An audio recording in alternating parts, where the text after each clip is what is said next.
In the golden era of Australian automobiles, classic cars roamed the roads, each part testament to the craftsmanship of the time. Fast forward to today, and these cherished relics are in desperate need of restoration. But where do we find parts that have long since ceased production? Enter the world of three-dimensional technology. We're talking about 3D laser scanning, 3D printing, as well as vacuum forming and CNC machining. All of these technologies are used to reverse engineer those elusive parts.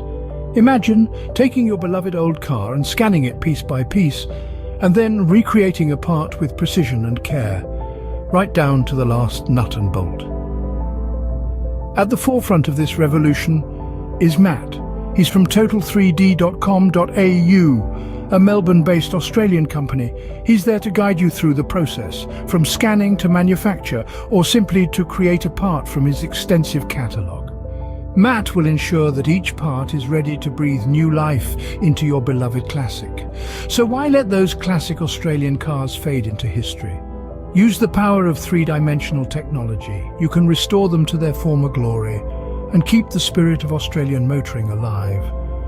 Let's bring those classics back to life. This video was produced by David Walker.